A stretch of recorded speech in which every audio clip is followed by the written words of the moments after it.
Hello, welcome to OMES podcast.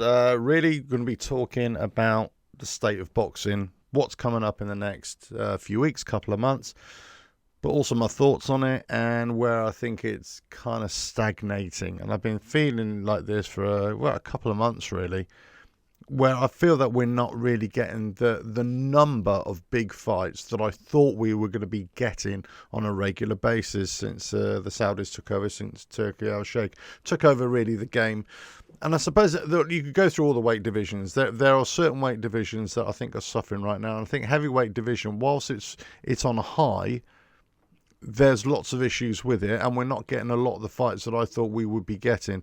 A lot of the problems is that obviously Usyk holds the undisputed, he holds all the belts, and there's kind of been a bit of a delay really in getting some fights on.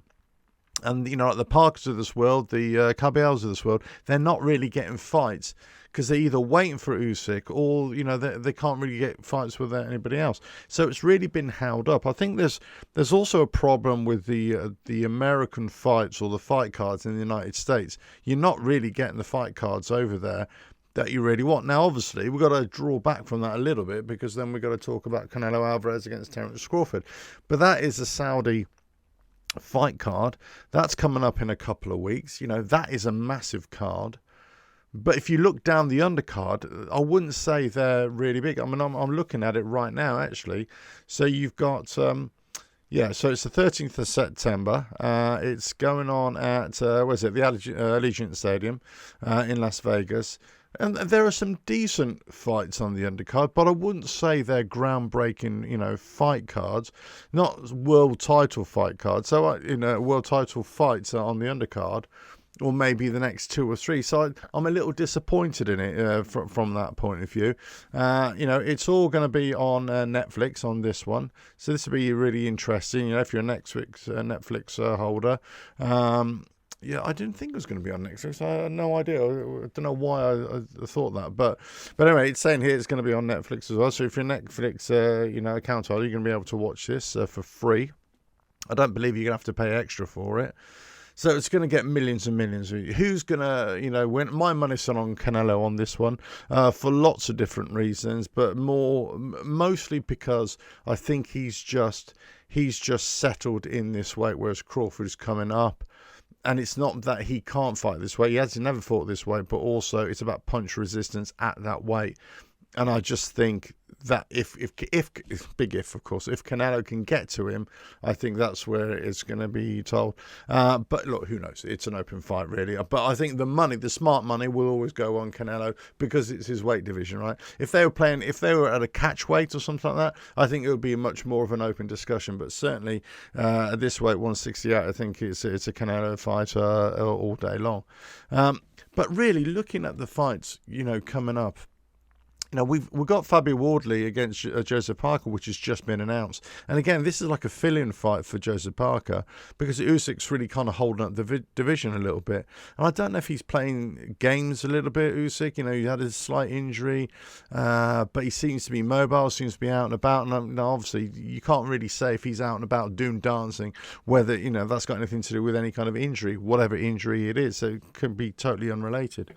But there's no doubt that the heavyweight division has kind of halted a little bit, and I think it needs to be brought up. We've got on the same weekend actually of Canelo against Crawford. Don't forget, fantastic fight, the refight of Crocker against Donovan in Belfast. That was a fantastic fight. I think it was Donovan got disqualified, didn't he, for a late punch after the bell, and they keep on taking the piss out of him, saying, "Did you not hear the bell? Did you not hear the bell?" Afterwards, people apparently been coming up to him and saying, "Did you not hear the bell?" I think it's really funny as well. I mean, I had Donovan winning that fight, but then Crocker obviously wins because Donovan gets disqualified. Contentious. It is what it is, but I think great fight. So, if I'm saying, okay, which one am I going to fight eagerly to watch, it's going to be the Crocker-Donovan fight. That's the one I'm eagerly wanting to watch. You're going to watch that, first of all, and actually by the time it's aired here in the UK, this is going to be early morning fight for Canelo against Crawford. But look, that's for September, right?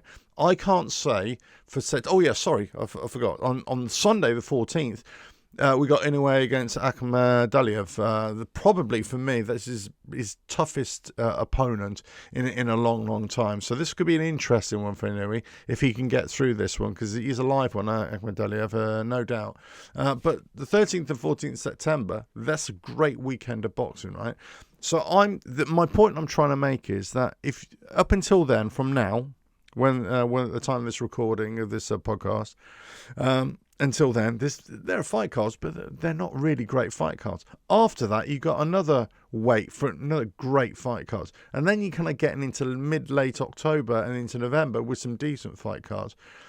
But we're kind of missing a lot here, and I was under the impression, especially when the Saudis will come on, but also especially when that will give the promoters a big push to say, come on, let's work with each other, let's get these fight cards going. And I just don't think it's happened. I just don't think it's happened to what we thought it was going to be. When the Saudis first came on, Turkey, Al-Sheikh first came on, and he got Frank Warren, Eddie Hearn together. It was almost like the breaking of bread, right? It was almost like, we're going to have something here. We're going to have something where we can all think we're going to get these fights. We're going to get all the fights we want to see, and then we're not really getting them. And I'm looking down the fight cards here. You don't really get it. There are some decent fights, When it's the 27th of September, you're getting Crocker against McComb. I think that'd be a pretty decent fight, actually. On the same night against Sanionis against Mackenzie. Okay, decent. I mean, I wouldn't really say that's great. 4th of October, Masternak against Mann. I don't want to be rude about it, but it's nothing that I would say, wow, we're really looking forward to that fight, right? 11th of October, this is where we're getting Jared Ennis against Lima. Decent fight. But the undercard? Right. On the same night in Sheffield, we got Dave Allen against Makhmudov. That, from a British fight fans' point of view, really interested in this fight. But on the global stage, are we saying this is a massive fight? No. So, Dave Allen's got a lot of street cred recently, or not street cred, not PR cred recently, after his fight against Johnny Fisher, of course, which, demolished him, let's face it. And they've been searching for opponents for him. But, we're not talking about big, high-level fights here, are we? But, it'd be interesting. And then we go all the way down, and it's just like, okay, 25th of October, you got Fundura against Thurman. Yeah, that'd be a decent fight as well. But again, undercard, not really a lot to talk about. And we're going all the way down here. The 1st of November, Boazzi against Parker. That's in Manchester. Interesting. But the undercard?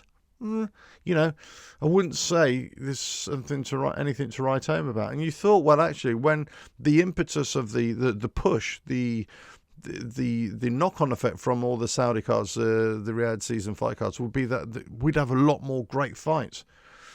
14th of November, obviously, Jake Paul against Gervonta Davis. I don't want to watch it. I think it's a load of rubbish. I hate everything that Jake Paul stands for, because he's a nothing fighter for me. But, I'm going to be interested to see, what happens. But it's an exhibition fight. It's not even a real fight. So God knows whatever, what they've come up with to say that Gervonta can't hit him with a certain punch, or he can't do something, or he's going to have to carry him for a few rounds. Also, it's a nonsense fight. So, but on the 15th of November, obviously, we've got the Eubank Jr. against Conor Benn. Rematch. Fantastic. Everybody's looking forward to that fight. So if there's one fight that you're really looking forward to, it's that Eubank fight. But you've got on the undercard here, Jack Catterall, which he hasn't really impressed in terms of performance, in terms of entertainment for a long, long time. But he's going up against Esserman. I rate Esserman. I think he's a great little fighter as well, actually, there. So that'd be an interesting fight. But obviously, Eubank Benn, if they can bring the spectacle like they did last time, that'll be another fight of the year contender. 22nd, Benavides against Yard. Decent fight. Actually, really, really nice fight, actually, there. That's a Riyadh season fight card. But, we got that's a decent undercard there. We've got Haney against Norman Jr., but I think, Haney could have been matched up against somebody else. Noakes is in there against Mason. Yeah, and then you're going down, and it's like, Beterbiev against Nicholson is on there. Obviously, Bivol's still injured, I believe, so I'm not really sure what's happening there.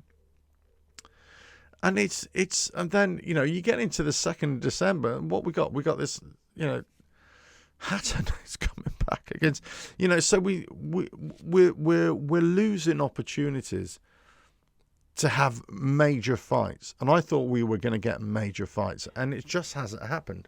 It just hasn't happened in the way that I thought it was going to happen. And, Joseph Parr against Fabio Wardley would be interesting. But what about Cabial? What about all the other top 10 heavyweights? What's happening there? Why is there a glut here? Then you're looking at Martin Bakole. You're looking at Jagba. You're looking at any of these fights. When are they actually happening? Unless I've missed it, because Bakole and Jagba was supposed to be a rematch, wasn't it? So I might miss it on one of the undercards. So if I have, do apologise. Let us know in the comments. But any of the other big heavyweights, well, what are they doing? Where are they, And then we're looking at other fighters that are supposed to be coming back, and you're thinking, well, what's going on?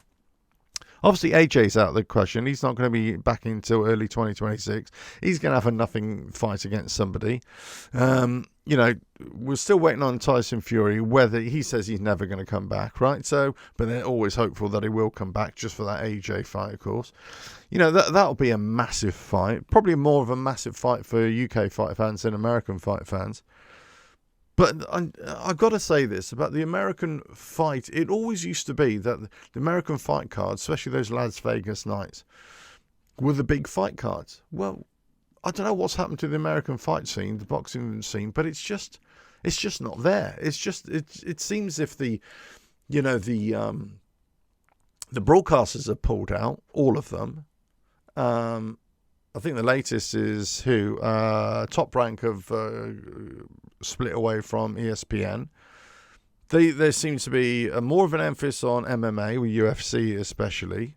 So boxing in the United States just seems to have taken a backward step. If you're an American, if you're in the United States, let us know if you're ever going to watch this or listen to this podcast. I doubt anybody will. But can you honestly say that anybody's really that interested in boxing in the United States? I just don't think they are. So in the UK, we're probably flying the flag for boxing, and Mexico for lightweights, and Japan's coming on strong in terms of, obviously, Inoue. But it's not only Inoue. There's a whole crop of boxers, coming up or who've established themselves that are great fighters, right? But the European boxing scene isn't that great. When you're looking at, France, Germany, Italy, there isn't anything really there. Obviously, Russia's out of it. But then you got the new organisation, which is trying to bring out those Russian fighters, those Eastern European fighters that never seem to get a look in. Because, there's bound to be a whole crop of them. There's bound to be a whole crop in Africa as well, which they're trying to bring forward. But nothing's happening now. This is my point. Nothing seems to be happening with the promoters to get big fight cards on. And I kind of look at the likes of Eddie Hearn, and I kind of like the looks of Frank Warren. Frank Warren was, putting on some really decent fight cards, and maybe there's more to come. And certainly, maybe we're just going through a little period here in sort of 2025 where we don't seem to be getting decent, real good fight cards on there right now. And, Frank Warren did quite a few last year, especially with the Magnificent Seven and some other decent one. Eddie Hearn was a couple. He seems to be tagging on to other fight cards as opposed to launching his own. That are big ones. Yes, I know they're doing lots of fight cards around the world in terms of that. Australia is another fight scene that seems to be bubbling away as well. So I don't know what they're playing at in terms of putting on these fight cards. And I think it's got to come down to, are these going to be headline acts? Are they going to get bums on seats? And are they going to make any money of it? Because it was always the case when we knew that these Riyadh season fight cards were starting, the Turkey Al-Sheikh and the Saudis were going to pay top dollar, crazy money for these fights. It was unrealistic. Especially when you had Ngannou against Tyson Fury, many people saying, oh, fantastic, they're going to earn millions and millions and millions. And lots of people, and I was one of them as well. I was one of them who was saying, yeah, but this does not make financial sense. It does not sell. It does not sell. It does not make financial sense. And it certainly doesn't sell in the United States. in terms of the numbers. So you got to look at a global audience to see. Now, some fights will draw that attention, but most won't. So I just wonder that overpayment from the Saudi Turkey Al-Sheikh initially, maybe that's reduced a little bit. But every boxer, every manager, every coach, whatever, is trying to get onto that gravy train so that they're stopping fighting. They're not fighting because they want to be paid even more, even extra. And it just doesn't make financial sense to get all that money. Unless you've got a broadcaster in place, unless you're going to fill out that arena, it's going to be sell out, that it's going to pay for everything. It's not going to make financial sense. And maybe that's the reason why we're not getting the fight cards that I thought we would really get. I honestly thought we would get a lot more. But we're just not. We're and especially in the heavyweight division, I just don't think we're getting it. And yeah, okay, we've got to allow for some injuries and we've got to allow for some, hard fights that have been happening. But, my hat's off to somebody like Fabio Wardley, right? Fabio Wardley, he's kept himself busy. He had a bit of a beating against Justice Hunis, but, he came out with that wonder punch that won him the fight towards the end of the fight. Was it the last round? I can't remember which round it was now. But, he hasn't taken him long to get back in the ring. So this is where my point against other boxers, of any weight division. Well, why is it taking you so long to get back in the ring? What are you waiting for? Are you waiting for the big payday? Well, the problem is if you keep on waiting for the big payday, then you're not going to be ring fit. You're not going to be match fit. You're not going to be fight fit. And, you're going to do yourself a disservice. I'm a great believer that you got to keep yourself active. You got to keep, especially as a boxer, especially as a fighter, you've got to keep yourself active. Okay, barring injury, barring that, you've got to keep yourself. And you should be aiming for 3 or 4 fights a year. Especially those boxers who make a quick job of it. 1-2 round knockout, don't get marked, don't get any kind of punishment themselves. They're the ones that, well, actually, you make quick work of it, then get back in the ring again. Capitalize on it, earn more money, even if you're going to get slightly less for your next fight, earn more money. Just keep on going. Because if you're, especially let's say a Moses Tama, right, got him out there really, really quick. All his fights gets him out there 1 or 2 rounds. That's it, done.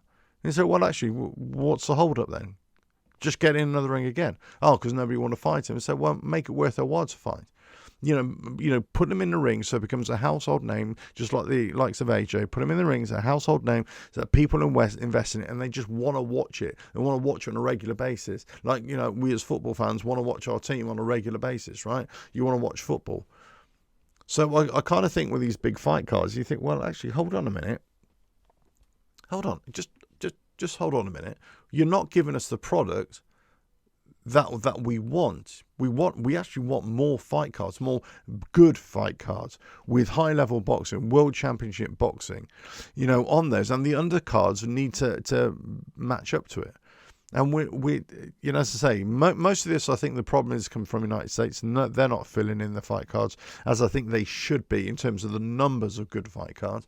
But also here in the UK, it's kind of dried up a little bit. And there was a point where we kind of go, wow, this is amazing. Now, I'm going to pull myself back from this as well, because we're in the summer months, right? So those big fight cards from Riyadh season haven't really kicked back into gear again. So they're going to start in end of September, beginning of October.